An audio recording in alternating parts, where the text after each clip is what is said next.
أعوذ بالله من الشيطان اللعين الرجيم بسم الله الرحمن الرحيم الحمد لله رب العالمين ولا حول ولا قوة إلا بالله العلي العظيم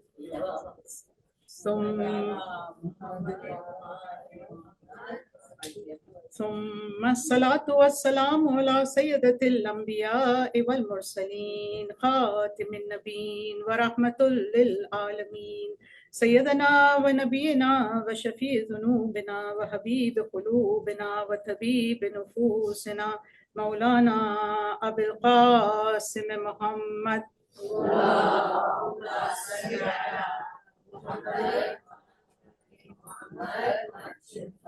ثم الصلاة والسلام على آله الطيبين الطاهرين المعصومين المظلومين الذين أذهب الله عنهم الرجس ويطهرهم تطهيرا اللهم صل على محمد رب اشرح لي صدري ويسر لي أمري واحلل عقدة من لساني يفقهوا قولي اللهم وانطقني بالهدى وقال الله سبحانه وتعالى في كتابه المجيد وفرقانه الحميد بسم الله الرحمن الرحيم يا أيها الذين آمنوا قوا أنفسكم وأهليكم نارا صدق الله العظيم صلوات اللهم صل على محمد. My mothers and sisters in Iman, Assalamu alaikum wa rahmatullahi wa barakatuh. Today, Alhamdulillah, is our sixth lecture in the topic, in the series that we have titled Building Strong Muslim Families in Changing Times, Wisdom from Quran and Ahl Bayt to Navigate Modern Family Life. And we started by talking about the verse that we have chosen for this year, which comes from Surah Tahrim, which is verse 6, where Allah is telling us, "O you who believe, protect yourselves and your families from the fire." And we have been talking about what are some of the fires or some of the clouds, if we want to continue with the metaphor that we have been using, which is like the flight of an airplane. What are some of the storm clouds that are gathering around our families, and how can we navigate them with the best of our ability? And it turns out that, what we've said throughout is that when we are confused, what does the Prophet ﷺ tell us, right?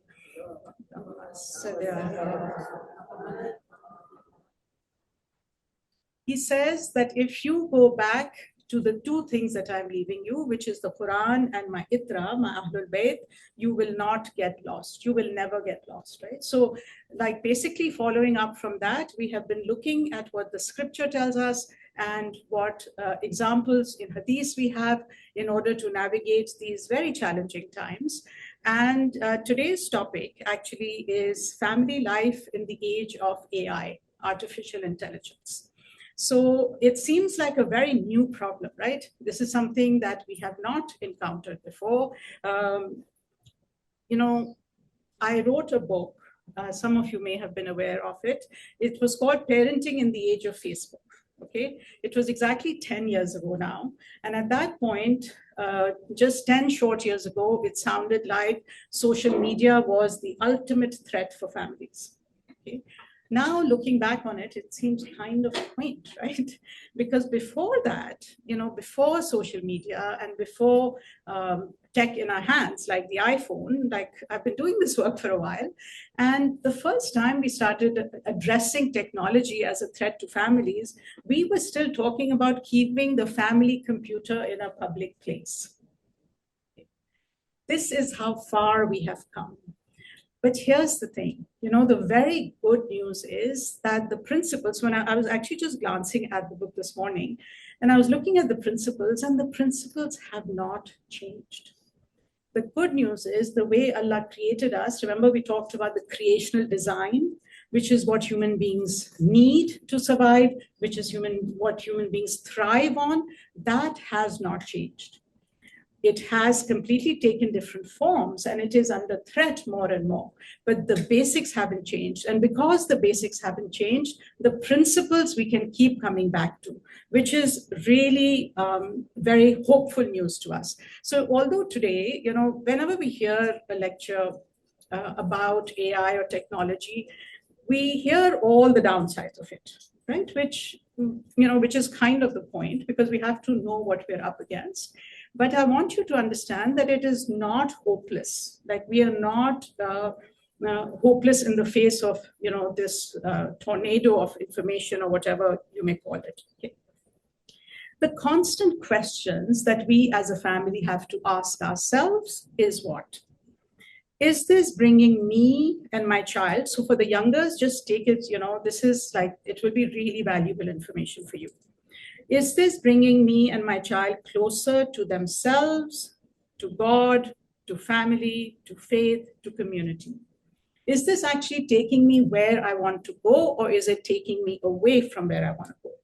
Important question, right? Because again, the Prophet ﷺ told us, before you do anything, actually just stop and check. Check if there is khair in it. If there is khair in it, if it's actually bringing you, in therapy terms, if it's, taking you towards the life you want, then please go ahead and do it. But if it's actually not, then it doesn't make sense to go and do it, right? So is it taking me closer? Is it building something inside ourselves, or is it consuming something? And is it a tool in my hands, or am I a tool in its hands? Very, very important questions. And as we shall see, we also have to address, what is the cost of that tool? What is the cost of that tool? What do I mean by this? We've all heard of nuclear energy, atomic energy. Now, I'm not a scientist by a long shot, okay? But I do know this much. It is a very powerful energy. It has many good uses and many dangers. But here's the thing. If I have atomic energy and nuclear energy at my disposal, I don't use it to boil a cup of tea. I don't use it for that, because it would be a dumb thing to do, right?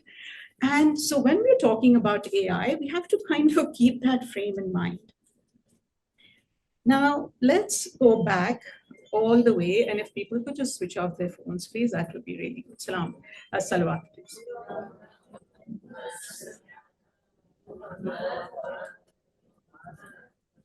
This is one of the things about the modern age, right?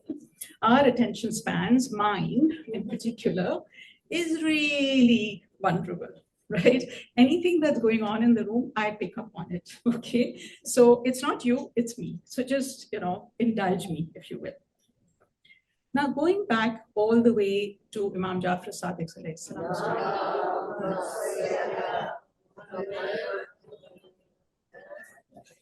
Now, I'm not a scientist and I'm not a historian. I'll be very upfront, okay? I do know that in his time was a time of immense turmoil.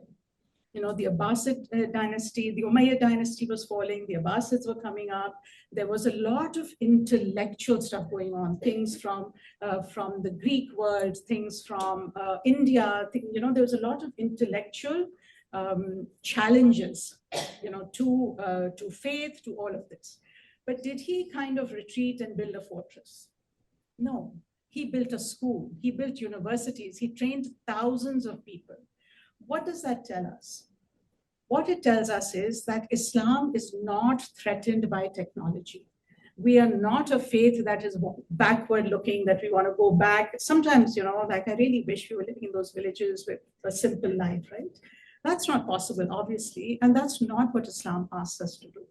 What it does ask us to do is to engage with technology mindfully. We are asked to be awake through our lives. This whole thing about autopilot, just because everybody is doing it, just going with the flow. Going with the flow is actually the most un-Islamic thing you can do. That's why I keep saying that whatever we talk about from here is very countercultural. It's not what the waves of culture are telling you to do. And because here's the thing, the waves of culture are not taking us where we want to go, okay?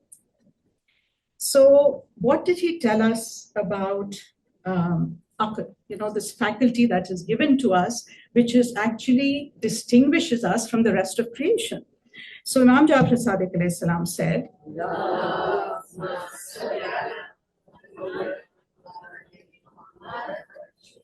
aql is the guide and knowledge is its helper. Aql is the guide and knowledge is its helper. Allah has given aql as an ornament to his creation. What does this mean?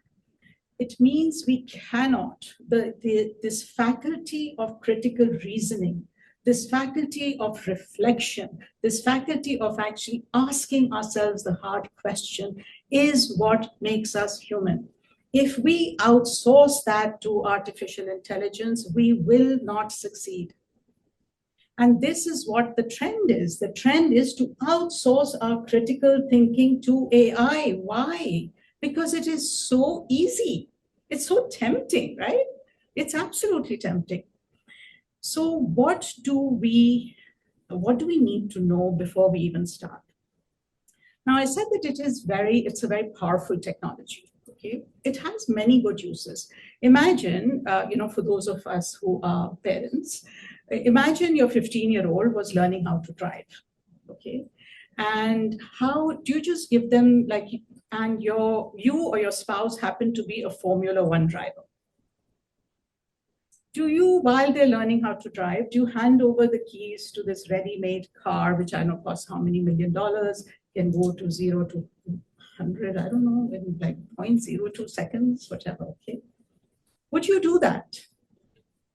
No. Why?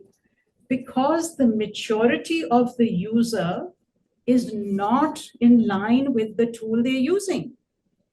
You train them on a normal car, you guide them, you sit with them, you show them all sorts of things before even handing them your car keys. Forget a custom-made Formula One machine. And this is, one of the issues with AI, that it is a very powerful technology. And when we let children unsupervised out in the field, it is not helpful for them. And we'll see why. First of all, even before I get to the cost of the families, right? We need to really, even if we decide to use, so I use AI, I'll be very clear, okay? I'm not against it. There are things that we need to know.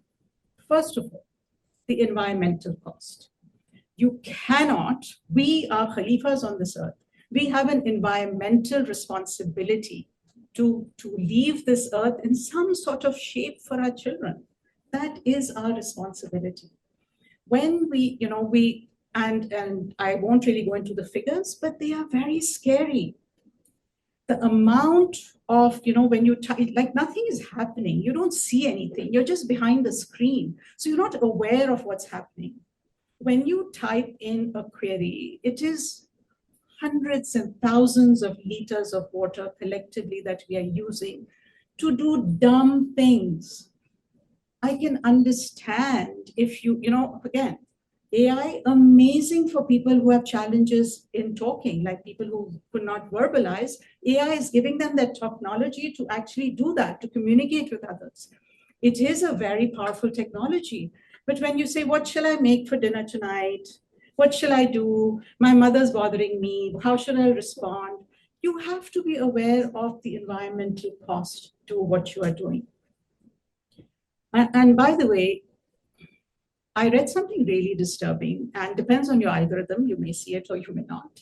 Okay, the Jeff Bezos, right, the head of Amazon, he said something this morning. The problem is not that AI is using too much water, because clearly this is a problem and people are rising up against it, right? He said the problem is human beings want to drink water. I kid you not. I wish I was kidding. My husband, of course, said, you read it on Instagram, it cannot be true. Okay. The thing is, I did some work and it happens to be true. It's a long thing. I'm only giving you the headline. The people in power who make billions out of this technology do not care. We have to care. We cannot be tools for their agenda. Okay. Secondly, much closer to home, there is a cognitive cost to using AI. What do I mean? So many of us, or some of us, I hope, if you haven't, please look it up. It's an MIT study called Your Brain on ChatGPT, which was only last year because ChatGPT is so new, right? What it showed that users of ChatGPT and other AI show lower brain activity, weaker recall, less ownership of writing, cognitive offloading, all of these in a very, very short amount of time. Before, even for social media, for the TV before that, for the phone, it took a while for people to get impacted. AI is an amplifier. It puts everything on turbocharge, everything. So in 3 weeks, this study was 3 weeks, people could measure the decline in cognitive ability. For older people, it's bad enough. For those of you who are just starting out life, you don't want this for yourself. You really don't. You know, people think, oh, if I don't use, the world is going AI. If I don't do AI, I will be left behind. I promise you, there will come a time when your ability to communicate without AI will be the best thing that you can offer the world. Number 3, pollution of the language environment. What do I mean by that? If you go on social media now, I challenge you. You know, for those of us who are writers and who are speakers, who actually get paid for what we do, you know language patterns, that's your craft. You cannot today find a post on Instagram or on Facebook, I don't do TikTok, so I don't know, which has not been written by AI. You cannot find it. So what's the problem?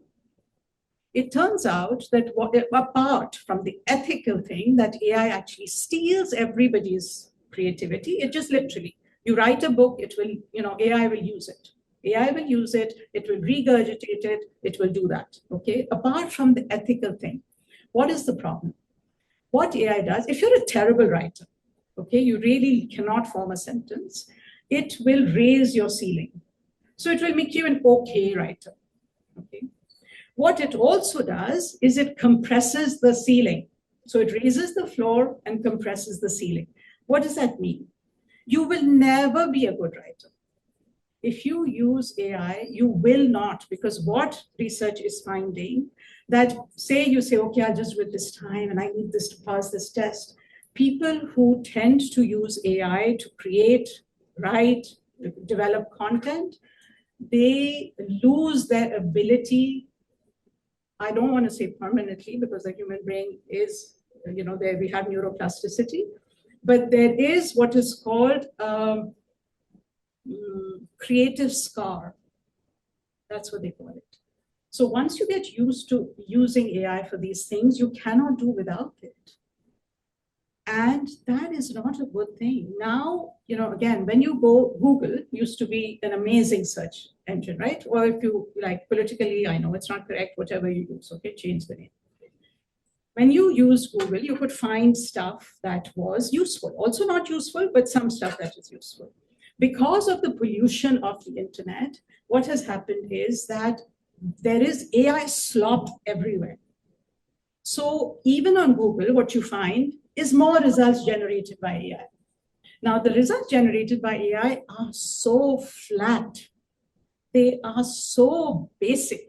They don't go into any depth. If you don't know the subject, like if I was reading a scientific paper, I would say, wow, right? When I read anything about psychology or relationships, I'm like, really? This is what you can come up with? It is, when they say the dumbing down effect, it is real and it is happening faster than we imagine.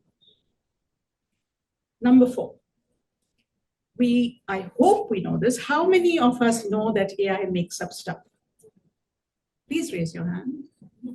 Anyone does not know that? Okay. The thing is, it is not, AI doesn't even know that it is making up stuff. That's where the real danger lies, right? It will, and how it would be really entertaining for you to see some of the conversations I have with AI. It will make up hadith all the time. All the time. Imam Ali said this. I'm like, I'm pretty sure this is an Instagram post. Imam Ali did not say this. And the thing is, it never resists, right? The really amazing thing about AI, like one thing we can learn from it is how to take accountability and how to apologize. What will it say? You're absolutely right. Good for catching it. Good for catching it, right? So it will apologize, but it will do it again and again. I will tell you very recently. So I was like looking at something, and now again, why can I, when you know your subject really well, AI has something to offer. It can speed up the research process. It can pull up stuff. There's a study on it, but you cannot remember the name. You know where it was done, what it was. It will bring it up. Okay. The thing is, so I was looking up the etymology of words, right? The root words, where they came from, and that's like one of the things I like to do before when I start doing research on a subject. So I was studying Mawadda and Rahma, and it said, oh yeah, the three names of God, Ya Wadudo, Ya Rahmano, and Ya Sakino. Hello? Has anyone heard of the name Ya Sakino? It does not exist. It made it up. And the thing is, for some of the blank faces, we should know this much. We should know what's the name of God and what isn't. How many times do we get WhatsApp messages? A brilliant website for dua, for verses of the Quran, for whatever you're going through. And you look at it, and they're not verses in the Quran. They're not verses in the Quran. And this is what makes these things so dangerous. We are actually being misled, guys. Now, I have caught these things. I have caught made up ahadith on influencers' pages and a long thing, and everyone saying, MashaAllah, how beautiful. You write so well. And I can see it's written by AI and it's made up ahadith. And when you like, I've actually, privately told some people that, listen, just be careful, these are the issues. They say, no, but it says exactly what I want to say. So we have to be very careful, okay? Because again, what does the Quran tell us about this? Oh, you who believe, if an evildoer comes to you with a report, look carefully into it, lest you harm a people in ignorance, and then be sorry for what you have done. Straight out of the Quran. If we use AI, we have to double check facts, especially if we are using ahadith, if we are using spiritual literature. This is a very basic responsibility, and we can still get it wrong. We can trip up, but at least we need to do some basic work before we do. So now let's come to our families and our youth and our children. I said that AI is amplification, right? Whatever is in you, it will amplify. If you are an expert, okay, in a subject and you need it, it's a very good assistant, by the way. So if you need some assistance to make your work better, to speed it up, excellent, okay? However, if you are vulnerable, if you're emotionally vulnerable, if you are lost, if you're struggling with math, if you're doing all of this, it will amplify that. It will not help you. The learning space. Now, one of the most important ways, remember we're talking about the human aql. The aql is what Allah gave us. It is the gift of being human. It is what sets us apart. We cannot outsource the aql. We cannot. Remember what Imam said, knowledge is the helper of aql. It does not replace it, okay? How do people learn? How do people learn? There is something called the learning space. You read something, you don't understand it, you sit with it, you ask questions, you are in the distress of it.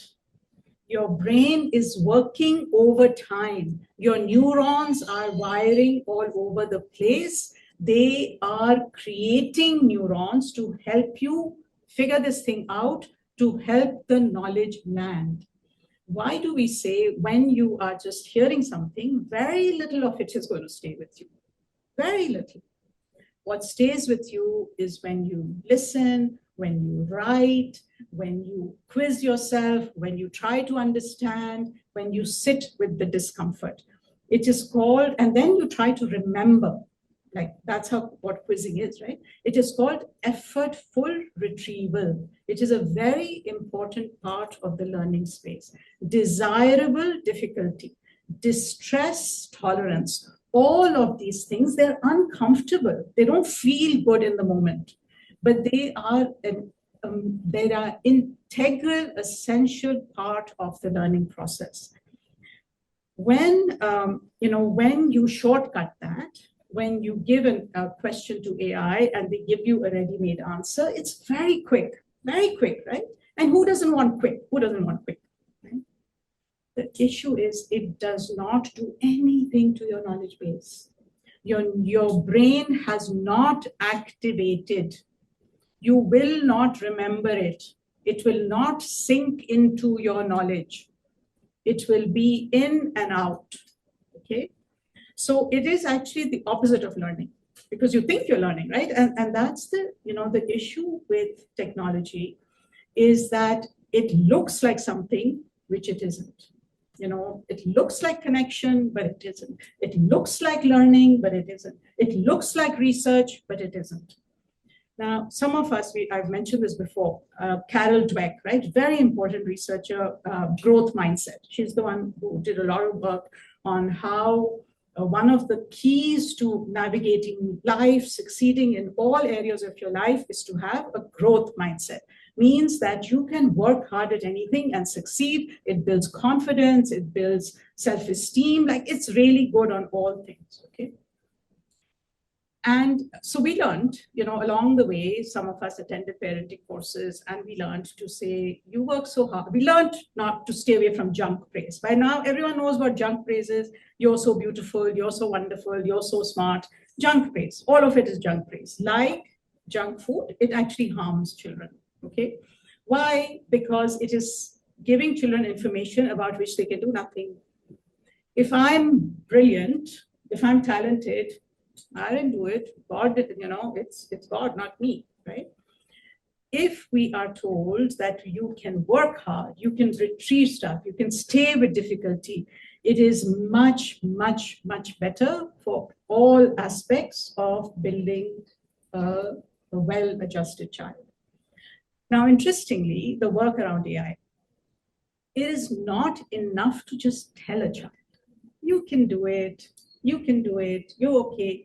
If they're using AI is shortcutting that process. It's not letting it sit with the difficulty. It is not letting it mull over stuff. We don't, how many times, like, I've been on dinner tables where you were discussing something very interesting. Somebody will pull up the phone to ask ChatGPT or to ask Google the answer. Please don't do that. Please don't do that. Please. You don't need the answer to every question instantly. It's okay for you to discuss as a family a concept that you haven't figured it all out. That is what connection looks like. Sorry, I'm getting really excited. This is what connection looks like. This is what building your brain cells, your akal that God gave you as a gift. This is what it means to exercise it. So the thing is that one of the people in this field, she really nailed it. She said that the problem is that AI is a vending machine, which is true, right? You put in something, it throws out that candy or it throws out whatever. You eat the junk food in 1 second, it feels good, over. It hasn't done you any good, okay? What you do need in order to develop children's thinking, in order to help them navigate the challenges of modern life and develop critical thinking, a growth mindset, all of these things, is actually to be a tutor. Not to give them, so what does a tutor do? Like, I don't know about tutors these days, okay? I remember when we were young, and if we ever went, first of all, we never were allowed to go to tutors. But when and if we ever went to a tutor, they were very annoying. They would not give you any answer. They would just say, no, figure it out, think about it, very annoying, right? But it turns out that that is what a child needs. That is what a child needs. Can we have a salawat, please?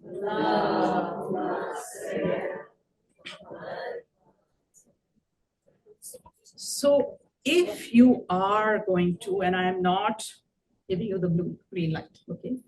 If you are going to use AI, there is a better way to use it than to tell them to give you the answer, right? Tell it to ask me questions to help me figure it out. Do not, you can train AI, right? You know that. That's what makes it so appealing. That you can tell it, do not give me the answer, help me figure it out. And it will learn to do that. And again, doesn't mean you use it for, for really mundane things.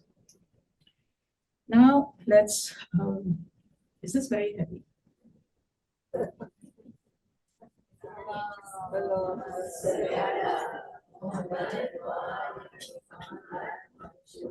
I really struggled with lightening this one up, okay?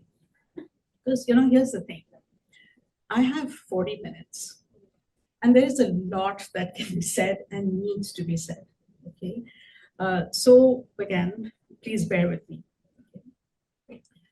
What does AI do to the emotional life of a child? I won't ask the young people to confess, but how many of us know if our children, or if any children, not our children, too close to home, if any children use chatbots for emotional support? Anyone? Do you know that two-thirds of teenagers and 7/10 of older teens turn to chatbots for emotional support? That is the vast majority. That is a very sobering statistic. Now, here's the thing. Whenever I thought I have to say this at some point, whenever I'm quoting research, I'm trained in the West, all my education is in the West, I quote research which is North American, okay?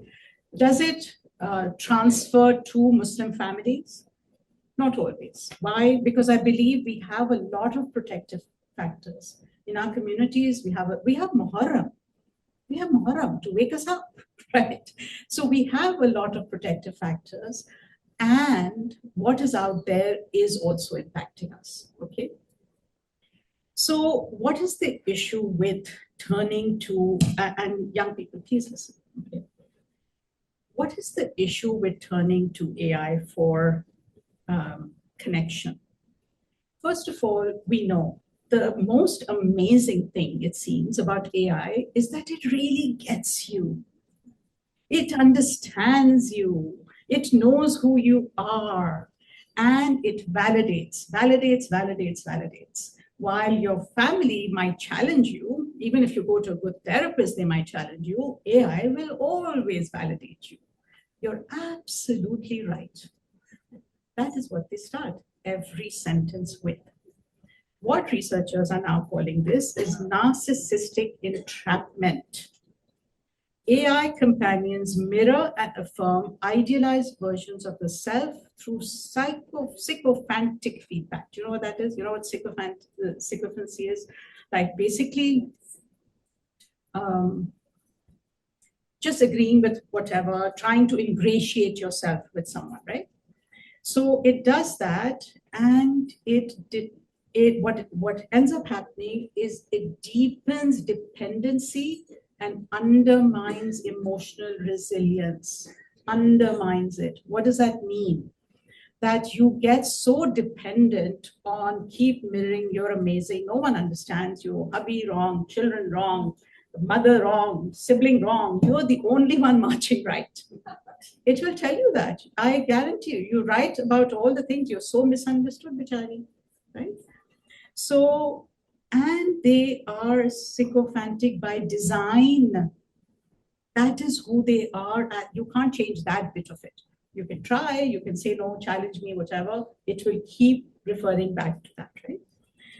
Now, what is happening is that it turns out, and there is some work being done in this area, that young people are completely changing their view of relationships. What they are expecting of relationships, the same. Someone who understands them, someone who validates them, someone who doesn't have a bad day. AI won't tell you, you know what, today I'm like having an issue, please come back tomorrow. It will never tell you that, right? So it trains you to think that relationships should be like this because it is basically you're in relationship with your AI, right? This is again damaging the very foundation of what it means to be in relationship. When, no matter how many courses we take, no matter how much we work at parenting, we will not be perfect parents. Do people agree? Okay. And that's not a bug. Doesn't mean we're doing anything wrong. That is actually how children learn to relate to actual human beings. That actual human beings, they have their own baggage. Actual human beings say dumb things and they apologize, but they don't apologize like AI does, right? They keep coming back, but they are imperfect human beings. They are never going to be perfect. And so this is, we have to remind ourselves that this is where our relationship with our children becomes even more important. This is when we have to recognize that we will, don't compete with AI on speed, on availability, on validation, on any of that. It will win every single time. But what you can offer your child is the gift that Allah gave you of mawadda, of rahma, of sukoon, of having that nervous system that will co-regulate if we are in relationship with someone. Okay. So, and here's the challenge. Like I have people come, like couples now, they often come to therapy after they've already tried AI. They will, like, we know, come on, this can't be a surprise. Like AI is really taking over the therapy world. There's a lot of conversation about why therapists will be out of business and, all of that. Okay. What AI cannot offer is the relationship, a real relationship with a real human being who messes up and keeps coming back. Okay. So, we have to remember that we can apply, whatever we've been talking about in terms of the parenting contract, right? 0 to 7, we said, is the modeling phase, is the imprint phase.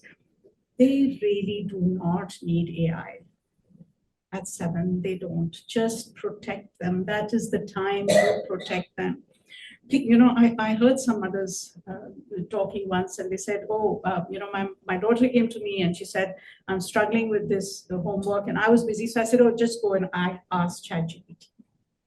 Please don't do that. I know it's very tempting. It's so tempting. Don't do it. It will harm your children. Okay. 7 to 14. That's where you start having conversations with them. What are they doing online? Get to know their, what did you ask ChatGPT today? Or is it Claude? Or who do you use? And what do you use it for? Not like an interrogation, which mothers can be pretty good at, but as starting a conversation, get to know their world. You cannot guide them if you don't know what they're up to. Are they seeking help from ChatGPT when they're feeling sad or lonely? Is that something that's happening? And if they tell you, please don't freak out. If we freak out, a sure way to shut down our children, right? Use it to open the conversation, to manage your own anxiety. Okay. Now, I've actually prepared a handout because there's so much to cover, and it's a really good idea for families to sit down and actually have what we call a digital agreement or a covenant or something that you discuss together It has some reflection questions. So use that to start the conversation in your family. See how you can use it well. See, where the temptations are, what you can do in order to navigate that.